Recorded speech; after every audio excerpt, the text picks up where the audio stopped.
저도 강연을 자주 할 기회가 있어서 사람들 앞에 서는 것이라면 그렇게 겁내하지는 않는데요.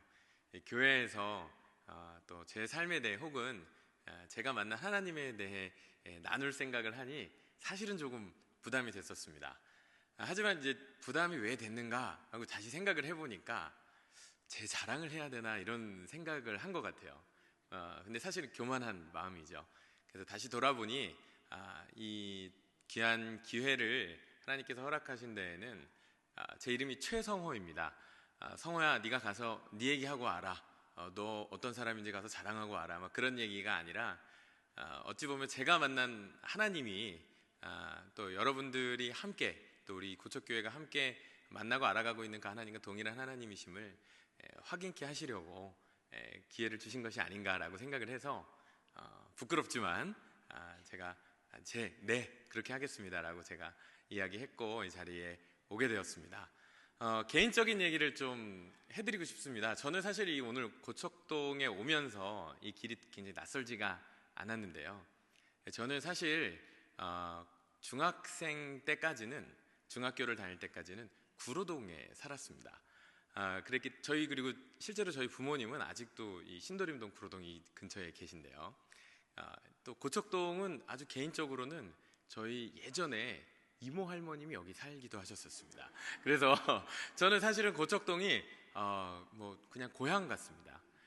그랬는데 오다가 다리를 건너서 홈플러스 지나서 이렇게 롯데마트인가요? 이렇게 지나오다가 고척돔을 처음 봤어요. 깜짝 놀랐습니다. 이 동네가 예전하고 제가 알고 있던 그런 옹기종기 이렇게 아주 그런 동네의 모습과는 너무 달라져서 낯설지만 또 한편으로는 여전히 그 골목골목 이렇게 돌아오고 했었을 때 역시 이제 제가 지내던 동네 마찬가지 그대로 모습이구나 이렇게 생각해서 좀 훨씬 이제 친숙하다 이런 생각을 했습니다. 또 한 가지는 제가 이제 20대 중반까지 저는 지금 저 나이가 어떻게 보이시나요? 20대로도 보인다고 얘기를 하실 때가 있어서 저희 이제 아직 돌이 되지 않은 아기가 하나 있습니다. 얼마나 이쁜지 오늘 아침 기억하시죠? 아기가 돌 때쯤 얼마나 예쁜지. 그래서 오늘도 제가 아침에 나오는데 일찍 일어나잖아요. 보통 아기들이 저보다 일찍 일어나가지고 이렇게 막 굴러다니고 있더라고요. 그래서 이제 굴러다니다가 이제 또 제가 원래 엄마랑 같이 있죠. 그러다가 이제 제가 옆에 근처 가니까 저한테도 이렇게 떼굴떼굴 굴러오더라고요.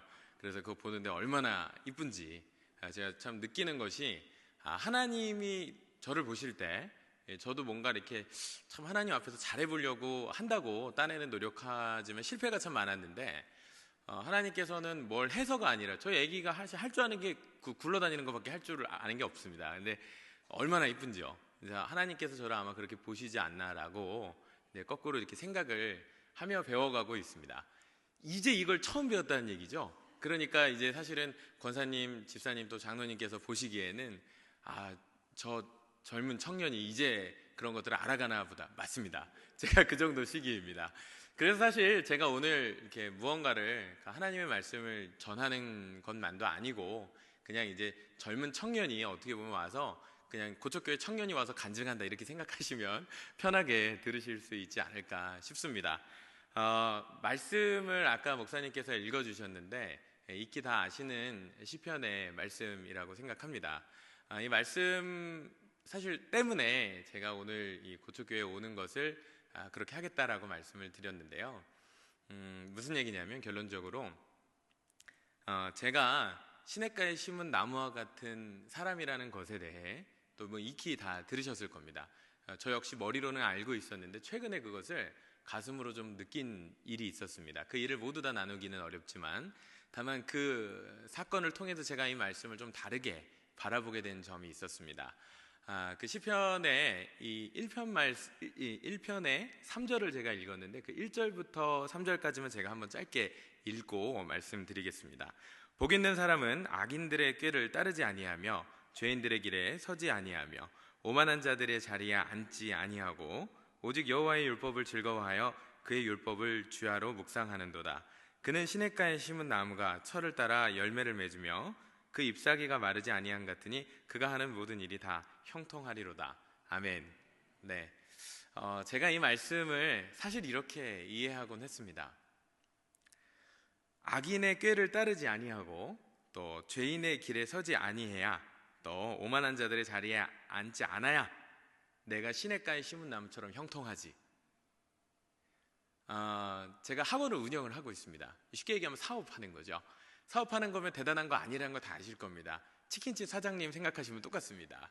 언제 손님 오나 기다리고 있고요. 아침부터 나가서 가게 문 열고 가게 청소하고 그런 일들을 똑같이 하고 있는 것이죠. 그런 과정 가운데 형통하다, 제 머릿속에 이해되는 것은 사업이 잘 되고 돈을 잘 버는 것 같은 것이었습니다. 근데 돈을 벌기는커녕 항상 속 시끄러운 문제들이 참 많이 생기더라고요. 뭔가 계획됐던 일은 어그러지고 뭔가 잘못됐다라는 생각이 들 때 돌아보게 됩니다. 왜 이렇게 형통하지가 않지? 뭔가 이렇게 점점 꼬이는데 라고 생각을 하면서 회개할 거리들을 생각해 봅니다. 그래, 역시 요새 묵상도 안 하고 큐티도 안 하고 또 예배 기도의 시간에도 빼먹고 예배 때 졸고 이러니까 이거 내가 형통하지가 않구나 반성을 하는데 한편 마음이 좀 씁쓸해요. 이거 어떻게 이건 빨리 그러면은 기도라도 새벽 기도라도 다시 나가야 되는 건 아닌가 그런 생각들을 합니다. 실제로 그런 문제들도 있죠. 하지만 최근에 제가 한 어떤 분을 통해 제가 저의 삶에 대해서 좀 다른 관점에서 이 말씀을 좀 접해 듣게 되었는데, 그것은 결론만 이야기하면 하나님께서 우리 각 사람을 이 자리까지 또 하나님의 자녀 삼아 주신 데에는 우리가 어떠한 행위를 통해, 즉 오만한 자리에 앉지 아니하고 또 죄인의 길에 서지 아니하고 주님의 율법대로 잘 산 사람만 형통할 것이다 라고 하는 그러한 조건의 말씀으로 이 약속을 우리에게 주신 것이 아니라는 깨달음을 제가 좀 얻게 되었습니다. 그렇게 놓고 생각해 보니 사실 제가 이 말씀을 대할 때 제 마음은 항상 난 참 형통하지가 못하다. 요새 내 근황은 형통한 게 아니라 이건 불통이다, 불통. 뭔가가 잘 통하고 있지가 않다라는 생각을 깊이 하고 있었던 것 같습니다. 그래서 이 말씀을 믿음으로 받지 못했던 것이죠. 그래서 사실 이 말씀을 읽을 때 한켠 억울하지 않았나 생각을 해봅니다. 어떻게 여기서 더 하란 말인가라는 생각을 아마 제가 했는 것 같습니다. 사실 돌아보면 정말 하나님의 은혜가 가득했던 것이 또 제 삶인데도 불구하고 당장의 어려움들에 눈이 가리워지니 이 형통하지 않은 삶에 대해 주목하기 시작하고, 하나님께서 아니다, 제 이름 성호인데요, 성호야, 너는 형통한 삶을 살고 있다, 너는 이미 시냇가에 심은 나무다 라고 얘기를 해주시는데, 하나님, 저는 지금 사막에 서 있는, 요새 너무 팍팍한데요, 대한민국의 삶이 너무 팍팍하고 제 삶도 너무 팍팍한데요 라고 얘기하며, 하나님, 저는 형통한 삶을 살고 있지 않습니다 라고 제가 답을 정하고 있었다는 사실을 깨달았습니다. 그래서 이 말씀은 저에게 위로가 되는 것이 아니라 너무 큰 부담이었습니다. 왜? 그리고 더 형통하려면, 뭔가 사업이 잘 되려면 해야 될 게 많죠. 예배도 드려야 되고 기도도 해야 되고 말씀도 봐야 되고, 이 모든 걸 내가 다 해야 하나님께서 그래, 성호 이제 좀 정신 차렸네, 이제 시냇가에 심은 나무 물 좀 흘려 보내줄게, 목말랐지? 이렇게 하실 거라고 생각을 했습니다. 제가 그 사실을 좀 깨닫고 나서 좀 많이 이게 눈물도 나더라고요. 근데 그랬던 이유는 한켠 참 제가 힘들 때 사실 더 힘들었던 것은 제가 힘든 것을 하나님은 모르셔, 하나님은 몰라주시지, 그러니 나를 더 빡세게 훈련하고 계시지 라고 제가 혼자서 오해했었기 때문에 그랬습니다. 제가 이 사실을 좀 깨닫고 그래서 좀 하나님 앞에 회개하고 오히려 그 회개를 통해서 제가 큰 위로를 얻게 됐습니다. 내가 시냇가에 심은 나무이구나 지금.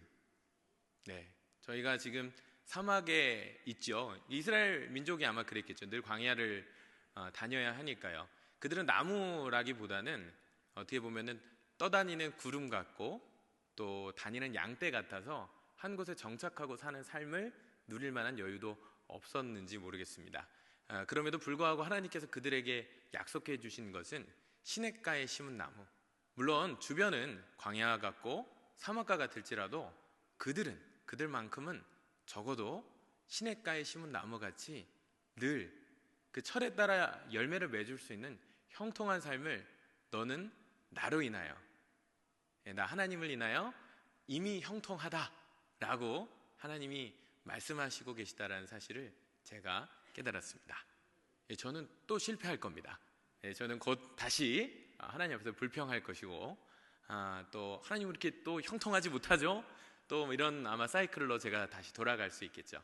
하지만 적어도 제가 그 깨달음이 있을 때에 고척교회의 강의를 제안을 제가 받았고, 원래는 제가 이제 학원에서 학생들을 가르치고 있습니다. 강사입니다. 그래서 학생들 가르치는 일과 교육에 대한 얘기를 보통 드리는 게 제 하는 일이긴 한데, 오늘 이 모임에서 제가 그 제가 만난 하나님에 관한 이야기를 나눠야 된다고 하고는 얘기를 들었을 때, 제가 전에 하는 얘기는 그냥 이것뿐이라는 생각을 그때 제가 좀 갖게 되었고, 한 달 전에 제가 그 제안을 받았거든요. 이 강의에 대한 일을. 그리고 나서 한 달 동안은 기도를 계속했습니다. 강의를 사실 저도 이렇게 교회에서 강의한 적도 여러 번 있습니다. 간증을 한 적도 있고 했는데, 이번만큼은 사실 좀 많이 부담이 좀 되기도 했었다는 아까 말씀도 드리긴 했었지만은, 한편으로 그것이 저의 이야기를 나누어야 한다는 이 잘못된 생각 때문이고, 사실 정말 제가 나눠야 되는 것은 하나님, 또 그 하나님이 저를 우선은 시냇가에 심은 나무다라고, 너는 이미 내 안에서 형통하다라고 말씀하신 그 말씀에 제가 위로받고 있었을 때였기 때문에, 제가 깨달을 수 있었던 건 딱 한 가지, 고척교회에 내가 가게 된다면 그날 뵙게 되는 성도님들께 이 말씀을 전해드리고 와야겠다. 제가 감히 어떻게 보면 저희 어머님 아버님이시기도 하고, 또 저희 외할아버지 할머님은 아직 살아계십니다. 그래서 아직 건강하게 농사짓고 계신데, 할아버지 할머니 생각할 때에 또 그러한 저희 어르신들이 또 교회에 이렇게 계시다면, 제가 감히 그 삶에 대해 이야기할 수는 없죠. 하지만 다만 한 가지 알고 있는 것은, 하나님께서 저에게 그러하셨듯이 아마 동일하게 오늘 그 위로를 받아야 할, 하나님은 저에게 힘을 주고 싶어 하시고 위로하기를 원하시고, 시냇가에 심은 나무처럼 형통하길 원하시고 이미 그렇게 해주길 원하시는데, 우리가 하나님 저는 좀 죄가 있는데요, 하나님 저는 좀 교만했는데요, 또 하나님 혹은 제가 하나님을 의지하지 않았었는데요 라고 하는 많은 생각들로 하나님을 좀 제한하고 있다면, 하나님이 지금 이 순간에, 하지만 이미 전부터지요, 이미 우리를 자녀 삼으시고 형통한 삶으로 부르셨을 뿐만 아니라 이미 형통한 삶을 살고 계심을 하나님께서 깨닫게 하시길 원하신다는 생각을 하게 되었습니다. 그래서 그러한 귀한 은혜가 또 오늘 이 귀한 오전 시간에 함께 하신 우리 고척교회 성도님들과 또 고척교회 안에 풍성하게 넘치기를 주님의 이름으로 축복합니다. 다 끝났나요? 라고 하면 좀 서운하죠. 그래서 사실 이제 제일 중요한 얘기는 다 했는데, 그 시냇가에 심은 나무에 대해서 제가 생각하면, 제가 한 달 동안 기도했다고 했는데 진짜 한 달 동안 기도했습니다. 저희 교회는 아주 작은 교회를 제가 지금 다니고 있습니다. 저희 교회 교인들은 한 50명 정도죠. 여기 한 구역에 앉으면 다 앉을까요? 그래서 정말 가족 같은 교회를 섬기고 있습니다. 근데 그 교회에서 이제 기도 모임이 있는데, 제가 그 기도 모임 때 저희 교회 목사님 사모님께도 말씀드려서 기도를 부탁드렸고, 제가 고척교회라는 귀한 교회에 가서 강의를 하게 됩니다.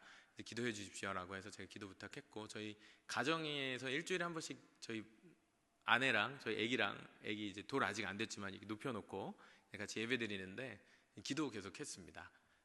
고척교회를 위해서 기도했습니다. 강의를 위해서 기도하지는 않았고요. 강의는 어차피 할 말이 이 말씀 외에는 없어서 강의를 뭘 해야 되겠다 이런 어떤 고민을 하고 오지는 않았고요. 그러면서 생각했습니다. 고척동 하면은 이제 저도 구로동 살았으니까 익숙한 동네. 그러면서 생각을 했어요. 이 교회에 어떤 분들이 계실까? 그러다가 한 가지가 생각이 난 것은, 저는 이제 모태신앙인데요. 감사드린다는 얘기를 좀 전하고 싶었습니다. 무슨 얘기냐? 생뚱맞게 처음 만나서 제가 섬기고 있던 교회도 이게 교회가 되게 오래된 교회예요. 구로동에 있는 교회고 오래된 교회인데 재건축을 했습니다. 이렇게 성전의 모습도 되게 유사하네요. 굉장히 비슷한 교회인데 제가 너무 사랑하는 교회였는데 또 하나님의 인도하심이 있어서 좀 작은 교회를 섬기는 하나님의 계기가 있어서 제가 지금은 다른 교회에 출석을 하고 있습니다. 하지만 모교회를 생각할 때에 제 마음에는 항상 어떤 그 빚진 마음이 있습니다. 감사하기도 한 것이고요. 그것은 무엇이냐면 제가 주일학교 때부터 제가 이렇게 하나님을 알아오고 시냇가에 심은 나무라는 사실을 알기까지 사실 저 20살 때는 제가 혼자 큰 줄 알았습니다. 좀 쉽게 표현해 보겠습니다. 지잘난 맛에 제가 참고로 제가 저기 서울대학교를 나왔습니다. 서울대학교 나왔으니까 얼마나 이렇게 어깨에 힘이 들어갔겠어요. 공부 잘한다는 생각에 아주 기고만장했던 것 같습니다. 신앙도 마찬가지였던 것 같습니다. 신앙생활 제가 열심히 했을까요? 아니면은 이렇게 주일날 학원 가고 교회 생활 안 하고 그랬을까요? 열심히 했을까요? 열심히 안 했을까요? 네, 감사합니다. 열심히 했습니다. 죄송합니다. 기대와 어긋나서. 저 신앙생활 정말 열심히 했습니다. 근데 제 잘난 맛에 한 것도 있습니다. 뽐내려 했던 마음도 있었던 것 같아요. 나 이렇게 신앙생활 열심히 해 라고 하는 것을 자랑하고 싶었던 마음도 솔직히 있었습니다. 근데 그런 연약했던 제가 지금까지 이렇게 하나님을 떠나지 않고 교회 안에 살 수 있고 시냇가에 심은 나무로 살 수 있었던 이유를 생각해 본다면, 제가 아까 시냇가에 심은 나무다 이렇게 얘기했는데 마음으로 와닿으셨다면 그 구체적인 내용이 뭘까 생각을 해보면 저는 한 가지인데요. 그거는 교회입니다.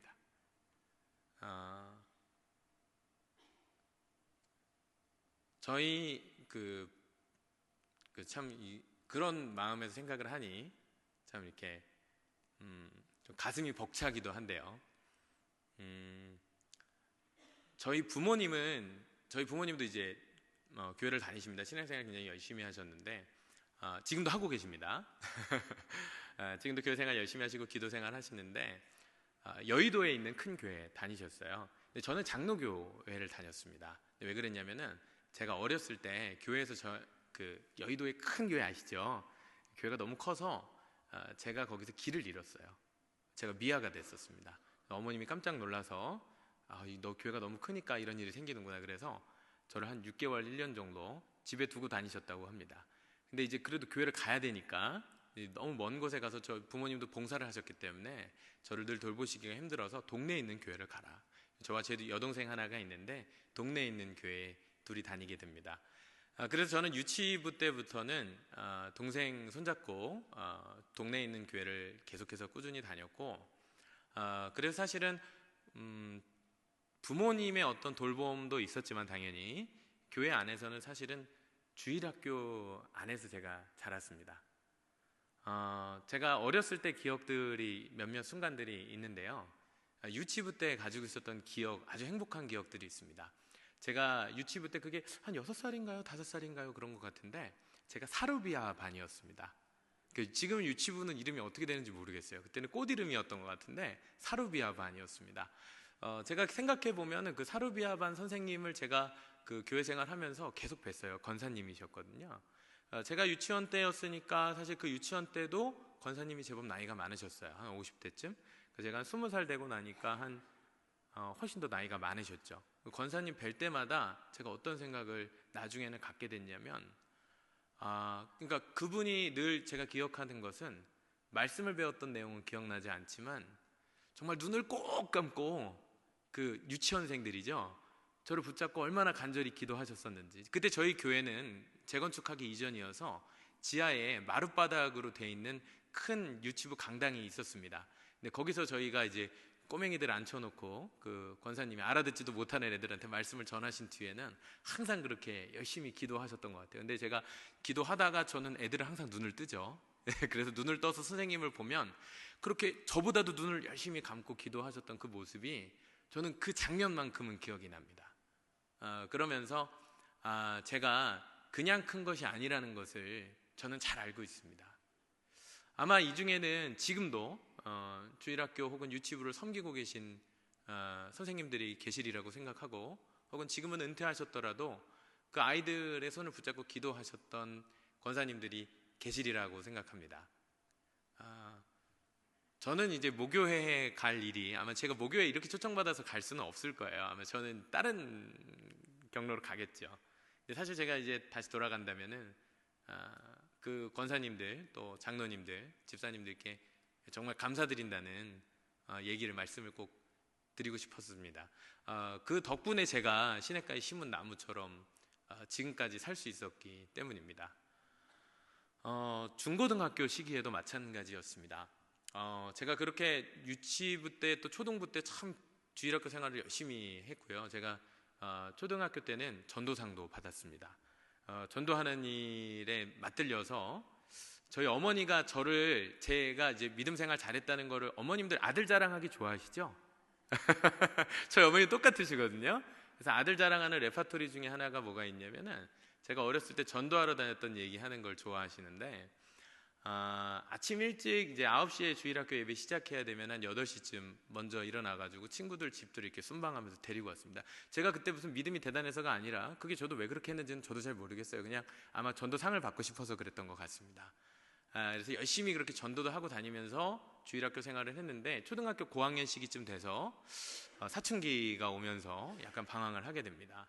한 가지 고민이 있었는데, 성가대를 너무 하고 싶어서요. 찬양하는 걸 좋아해서. 근데 저희 교회에는 다들 이제 주변을 돌아보니까 성가대를 다들 애들이 하는데, 보니까 엄마 아빠가 다 교회에 있는 친구들의 같은 경우에는 성가대를 어떻게 하면, 엄마 아빠가 시키잖아요. 야, 너 성가대 해, 막 이렇게 시키잖아요.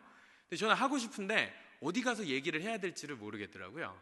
그게 약간 또, 근데 이제 초등학생이 한 5, 6학년 되면 약간 사춘기가 오면서 약간 그런 걸 멋쩍어 하기 시작합니다. 그냥 가서 저도 하고 싶어요 라고 얘기하면 되는데, 또 꼴에 누가 좀 자존심 세운답시고. 근데 그러면서 약간 교회를 겉돌기 시작했는데, 그 겉돌던 저를 중학교 3학년 때쯤, 중학교 2학년 때부터 한 목사님께서, 중2병 아시죠? 예, 중2들은 정말 제가 이제 속된 표현으로 사람이 아니라고 이렇게 얘기를 합니다. 저도 그 시기가 있었는데, 그 시기 때 이 중고등부를 맡고 계셨던 목사님이 저와 같은 애들을 다 불러서 교회에서 일요일 저녁이면은 라면 끓여 먹이면서, 일요일날 해가 져서 밤이 돼서 아무것도 안 보일 때까지 축구를 같이 했었습니다. 중학교 2학년 때부터 한 1년 정도 축구를 차니까, 제가 교회 아웃사이더로 돌고 있던 제가 교회 입력원이 돼 있더라고요. 깜짝 놀랐습니다. 제가 어떻게 그걸 할 수 있었겠습니까? 목사님께서 아마 그 1년 동안 애써 오면서 그 귀한 시간을 저희를 위해서 아마 내어주셨던 덕에 제가 그만큼 있었다고 생각합니다. 중학교 3학년 때 제가 그래서 교회 수련회 때 제가 이제 그때 찬양을 했었었는데요. 찬양 인도를 했는데, 찬양 인도를 하고 나서 제가 한 가지 깨달았던 게, 내가 믿음이 없는 사람인데, 하나님을 의지하지 않는 사람인데 입력원을 했다는 이유로 찬양을 하는 자리에 섰구나, 믿음 없이 내가 이 자리를 감당했구나라는 것을, 그 집회가 너무 잘 됐어요. 막 학생들이 막 울고, 그때 막 기도하고, 저희도 수양관이 있어서 경기도에 수양관 가서 막 같이 기도하고 했는데 다들 막 눈물바다가 된 거예요. 근데 저는 깜짝 놀랐어요. 왜냐면 저는 이제 아웃사이더 막 하다가 이제 교회에 들어왔는데, 기타 치는 거 좋아해가지고 이제 좀 배웠다고 찬양하는 걸 맡겨주셔서 찬양을 했는데, 그 상황을 깜짝 놀란 거죠. 아니, 이렇게 다들 뜨겁게 기도하고 있는데 나는 뭐 하고 있는 건가 라는 생각을 그때 하면서, 제가 그때 크게 회개했습니다. 크게 회개하고 제가 정말 펑펑 울었던 거, 밖에 나가서 사람들 앞에서 또 이렇게 하는 거는 좀 부끄러워가지고 밖에 나가가지고 혼자 구석탱이 가가지고 밤중이었는데 한 새벽까지 한 3, 4시간 이렇게 펑펑 울면서 그때는 회개만 했던 것 같습니다. 뭔가 그때에 이제 제가 하나님께 이제 제 삶을 드리는 고백을 하고 인격적으로 주님을 만나는 경험들을 할 수 있었던 것 생각해 보면, 사실 그때 목사님이 계시지 않았었더라면 저는 아마 지금의 저는 또 없었겠죠. 그런 의미에서 또 저희 또 사랑하는 목사님들과 또 교역자분들께도 저는 항상 감사하는 마음을 가지고 있습니다. 또 그 이후에도 제가 이제 청년이 되고 대학 이후에 시간들을 보낼 때, 저 그 사이에 잠깐 건너뛰었는데, 고등학교 얘기도 사실 굉장히 재밌거든요. 제 고등학교 시절은 행복하게 지냈을까요? 불행하게 지냈을까요? 고3 어땠을까요? 고3은 진짜 불행합니다. 맞습니다. 고3은 정말 힘듭니다. 근데 저는 저희 학교 얘기를 좀 잠깐 드리면, 제가 다녔던 고등학교는 야간 자율학습이 굉장히 엄격한 학교였습니다. 특별히 대단할 것은 없는 학교였지만은 선생님들이 아주 교육에 대한 열정만큼은 엄청나셔서 어느 학생도 교회 밖을 나갈 수가 없는, 그러니까 학교 밖을 나갈 수가 없는 그런 학교였습니다. 특히 고3이 되면 일요일도 야간 자율학습을 의무적으로 아침 9시부터 저녁 6시까지 해야만 하는 학교였습니다. 그런 학교였기 때문에 학생들이 주일에 가기 위해서는 담임 선생님과 1대1로 싸움을 해야 하는, 심지어는 제 친구 중에 한 명은 담임 선생님한테 뺨을 맞았어요. 말도 안 되는 얘기죠, 사실 지금 시점으로는. 근데 이제 과거에 저도 학교를 다닐 때 그런 시기가 좀 있었던 것 같습니다. 선생님들이 아마 이제 군기를 잡으려고 아마 이렇게 겁을 주려고 그러셨던 것 같아요. 저희 딴에는 저희 고등학교 시기에 저희들을 또, 근데 저는 참 이렇게 만남의 은혜가 있었는지 고등학교 때도 제가 우연히 복도를 가다가 복도에 제가, 죄송합니다, 침을 뱉었습니다. 보통 고등학교 남학생들이 좀 그래요. 개념이 없거든요. 그래서 그런 막대 먹은 행동을 하다가 선생님한테 딱 걸렸습니다. 죽었구나 생각을 했죠. 근데 그 선생님이 저를 부르시더니, 저는 이제 완전히 이제 바들바들 떨면서, 너무 무섭기로 유명한 선생님이셔가지고 이제 나는 이제 내 고등학교 생활은 끝났어 이렇게 생각하면서 갔는데, 고등학교 선생님이 누구야, 너 뭐야 이렇게 다 물으시더니 하시는 말씀이, 너 내일부터 점심시간에 어디로 와? 왜요? 그랬더니 그냥 와 이렇게 하시는 거예요. 딱 갔더니 그때가 이제 겨울이었는데 코코아를 이렇게 한 잔씩 타놓고 쪽복음이라고 하죠. 마태복음 이렇게 이제 작은 성경책 하나를 두고 그 묵상 모임, 큐티 모임을 하고 계셨었습니다. 근데 제가 이제 길거리 가다가 침 뱉어서 걸려서 그 모임에 찾아가게 돼서 거기서부터 이제 묵상과 큐티라는 게 뭔지 처음 제가 학교에서, 고등학교에서 배울 수 있었습니다. 이런 믿음의 자리에 또 하나님께서 저를 부르시고 인도하셔서 고등학교 시절이 사실 굉장히 힘듭니다. 결코 쉽지 않은데 저는 굉장히 행복하게 그 시기를 보냈습니다.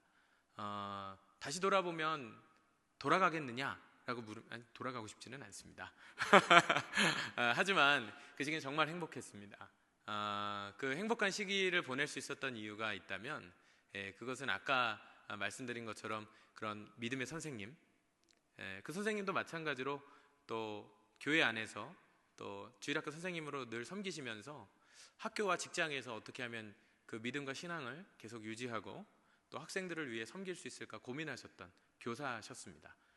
그 선생님의 헌신으로 인해 저를 포함한 여러 학생들이 믿음을 지킬 수 있었고, 지금처럼 교회를 떠나지 않고 믿음의 삶을 계속 지켜나갈 수 있는 삶의 기초를 다질 수 있었습니다.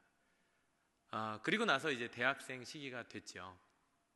대학생 시기, 아까 말씀드렸던 것처럼 저는 서울대학교에 입학을 했습니다. 고등학교 3학년 시기에 저는 주일 예배를 한 번도 빠지지 않았고, 주일 예배를 빠지는 것뿐만 아니라 제가 섬겨야 되는 봉사에 있어서는 모두 제가 할 수 있는 최대한 적극적으로 참여하는 자세를 지녔습니다.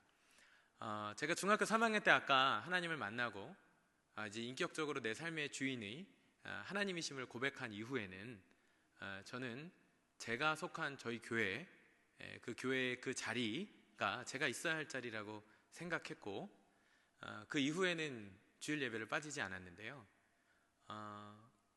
예를 들면 이제 가족들이 추석 때 가면 이제 시골로 내려갈 때가 있죠.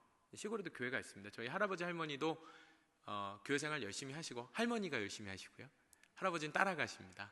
근데 기도 생활 정말 열심히 하시고 구세군 교회를 다니세요. 구세군 교회 다니시는데 정말 하루 빠지지 않게 새벽 예배 늘 하시는데 저 할머니 기도 때문에 살고 있다고 생각합니다. 근데 그 시골에 갔다가도 저는, 가족들은 주일날 거기서 예배 드리고요, 저는 토요일 밤이면 기차 타고 서울로 올라와서 저희 본 교회로 왔습니다. 고등학교 내내 그랬고요. 그 이후에도 주변에서 얘기 많이 들었어요. 유난 떤다고. 뭐 너만 교회 생활 하냐라는 얘기도 많이 듣기도 했습니다. 근데 이제 뭐 일단 그 얘기는 그 얘기고, 제가 생각할 때는 저는 저희 교회 가야겠다고 생각했고 그래서 갔습니다. 중학교 3학년 때 아까 말씀드렸던 것처럼 제가 다녔던 고등학교는 교회 가지 못하게 하는 상황이었습니다. 저는 당연히 교회 가야죠. 교회 갔습니다. 결국에는 이제 담임선생님이랑 싸우다가 안 돼가지고 교감선생님한테 불려가고 교감선생님이랑 1대1 면담해서 저는 주일날 예배 드리러 가겠습니다라고 결정하고 이제 그렇게 했는데 결정적인 위기가 있었어요. 저도 학생이니까 선생님의 말과 권위를 또 제가 무시할 수는 없기 때문에 그런 상황을 이겨내는 것이 쉽지는 않았는데 결국 담임 선생님이 저를 설득하다 못해 전화를 하셨죠. 저희 아버지께. 그래서 아버지께서 전화를 받으시고 이렇게 얘기하셨습니다. 아들의 신앙의 문제이니 내가 관여할 수 없다. 그리고 신앙이 학교 생활보다 더 중요하다라고 생각한다 라고 얘기해 주셔서 담임 선생님이 더 이상 이야기를 할 만한 근거가 없으셨기 때문에 그 말씀이 저희 아버지가 그렇다고 해서 뭐 매사에 엄청나게 다 좋은 분은 아닙니다. 네. 물론 제가 너무 사랑하고 존경하지만 그러한 많은 저랑 갈등도 있었고요. 뭐 고등학교 시 학창 시기에 왜 아버지와 갈등이 없었겠습니까? 저도 마찬가지입니다. 가장 중요한 문제에 있을 때는 신앙이 또 교회가 우선이어야 함에 대해서 아버지께서 그 입장을 가지고 계셨고 또 그것을 저에게 강요하지 않으셨어요. 네가 이렇게 해라라고 얘기하지 않으셨고 아들의 신앙의 문제다라고 이야기해 주신 탓에 제가 용기를 얻었던 것 같습니다. 그 덕에 제가 행복하게 고3 생활을 할 수 있었죠. 그리고 제가 만년 4등이었습니다. 고등학교 때. 그래서 제가 저희 학교가 3등까지만 서울대를 가는 전통이 있었는데 그래서 저를 만나는 모든 사람들이 와서 저한테 그런 얘기를 하죠. 너가 주일날 근데 공부하는 시간, 자율학습 시간은 한 평일에 2배 정도의 공부 시간이 원래 해당이 됩니다. 그래서 너가 주일날만 하면 3등이 될 수 있을 텐데. 제가 오기가 있죠. 제가 뭐 성적은 안 나올지언정 오기까지 자존심까지 없진 않았기 때문에 하고 버텼습니다. 속으로는 좀 걱정도 했죠. 3등 하면 참 좋은데. 수능 시험으로 저는 이제 대학을 갔는데 수능 시험은 제가 2등을 했습니다. 근데 이게 형통함일까요? 아마 주변에서는 좀 그렇게 생각 많이 했을 거예요. 저희 교회에 계신 어른들이나 저희 중고등부 식구들도 제가 교회 생활을 열심히 했다는 걸 알고 있기 때문에 거 봐라, 성우가 이렇게 주일 생활 열심히 하니까 형통하지 않냐. 저도 그렇게 생각했습니다. 솔직히 고백하면 내가 이렇게 믿음 생활 열심히 하니까 하나님 축복 주시는구나. 맞습니다. 근데 사실 그 얘기도 맞는데 제 주변에는 저만큼 열심히 기도 생활하는 친구들이 여럿 있었는데 재수를 한 친구들도 있었고 좋은 대학에 가지 못한 친구들도 있었습니다. 제가 형통한 것은 맞지만 그 친구들이 형통하지 못한 삶을 살고 있었던 것은 아닙니다.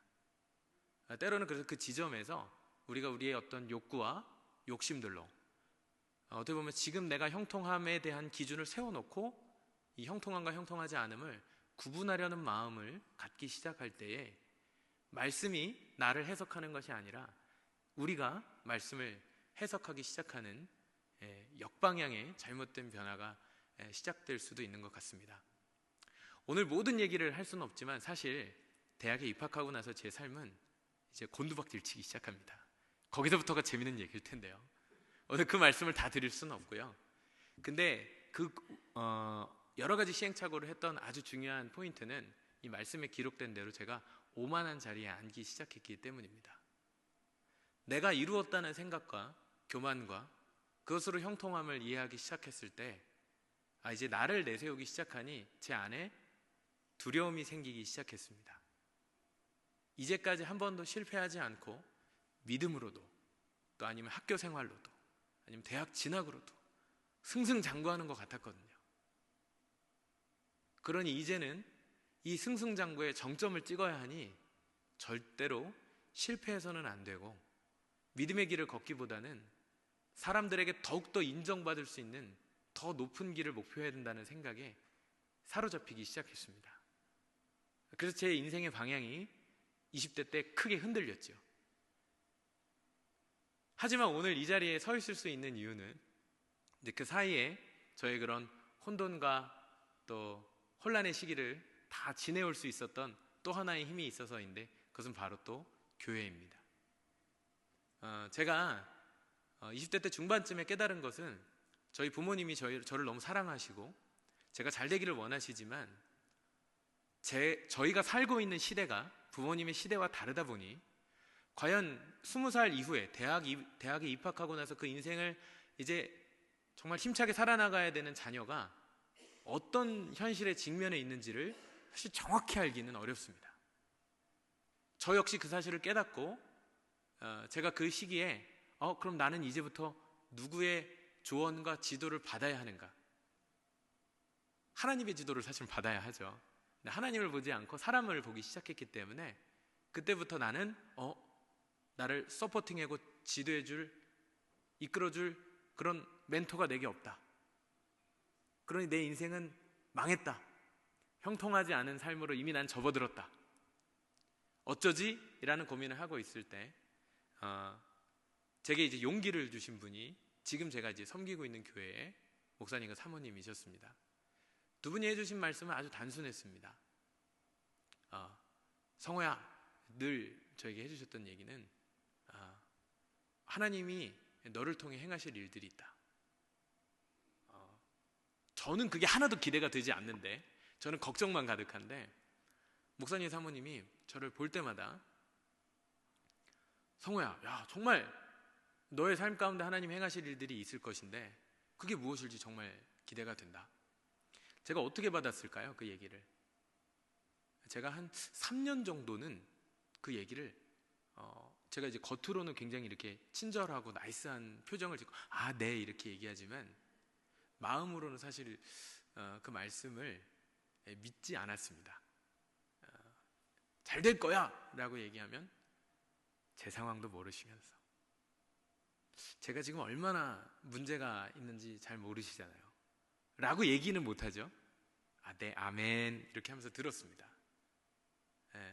그런 어떤 저의 불신이 또 불신앙이 깨어지는 오랜 시간이 필요했는데 그 시간을 저희 부모님은 또 저랑 함께 하고 계시진 않았기 때문에 또 이런 저의 영적인 상태에 대해 잘 모르고 계셨기 때문에 사실 그 기간을 오히려 더 잘 아시면서 그 인내로 버텨주셨던, 나중에 생각해 보니까 그런 권면을 제가 다 듣고 있지 않다는 걸, 제가 불신앙으로 튕겨내고 있다는 걸 목사님 사모님이 다 느끼셨겠더라고요. 그분들이 그 사실을 모르고 계시지는 않았더라고요. 그러니 그분들이 몰라서 순진해서 그 얘기를 저한테 계속 하시고 기다리셨던 것이 아니라 정말 양떼를 품는 목자의 마음처럼 저의 그 강팍하고 완고하고 교만한, 어떤 교만입니까? 난 절대로 안 될 건데, 난 이미 망했는데 라고 생각한, 나는 이미 사막길을 걷고 있는데, 내 인생은 이제 광야인데, 이미 그 광야길로 가기 시작한 기차가 출발을 해서 난 이제 멈출 수 없는데 라고 하는 생각을 하고 있는 저를 놓고 그렇게 계속 튕겨내고 저항하고 그 모든 지혜롭고 선한 권면을 다 부정하는 저를 놓고 포기하지 않으시고 계속해서 기도하며 저를 권면하셨던, 하지만 저를 바꾸려고 설득하려 하지 않으시고 기다리셨거든요. 그 덕에 제가 있습니다. 교회가 얼마나 소중한지요. 저는 참 연약한 사람입니다. 참 연약한 사람이고, 그래서 이 시냇가에 심은 나무와 같다라는 말씀을 제가 들을 때 저는 너무 연약해서 곧 형통하지 못한 삶에 노출될 것 같고 또 바로 실패할 거라고 생각하는 두려움이 늘 있는 사람입니다. 하지만 이제 이런 삶을 통해서 제가 한 가지 배운 것이 있다면 교회를 떠나지 않으면 되겠구나. 제가 교회 안에 있다면 아마 그 중에서는 저처럼 아마 이제 저는 이제 저희 아이를 이제 키워가야 될 입장인데 저희 아이를 보면서도 정말 많은 기대를 또 걱정을 하게 되지만 하나님의 교회가 이 아이를 키워주겠구나라고 믿습니다. 제가 배웠던 것처럼 유치부의 선생님들이 그 아이의 손을 붙잡고 또 열심히 기도해 주실 거라고 생각하고요. 또 사춘기 방황할 때 저희 아이가 하나님의 길을 떠나서 여러 가지 또 이제 세상 막 이렇게 다니고 해집고 다닐 때 누군가가 붙잡고 축구 차러 같이 다녀줄 거라고 저는 믿고요. 또 이 아이가 학교 학창 생활을 해나갈 때 제가 만났던 것처럼 하나님께서 믿음의 사람들을 그 옆에 붙이셔서 하나님의 길로 인도하실 거라고 믿습니다. 또 대학 이후에 이제 인생길을 홀로 걸어가야 한다고 느낄 때, 그리고 이제는 그 막막한 경쟁의 사회 속에 어떻게 살아가야 할지 지도받을 리가 없다라고 느낄 때, 오히려 그 가운데 너는 할 수 있고 태초부터 놀라운 계획을 가진 하나님의 사람이고 하나님의 자녀임을 인내하는 마음으로 기다려주며 건면해주고 기도해 주시는 귀한 목자를 만날 것이라고 생각합니다. 저는 하나님을 신뢰합니다. 우리가 함께 같이 신뢰하고 의지할 분, 우리를 시냇가에 심은 나무처럼 부르신 이가 하나님이심을 고백합니다.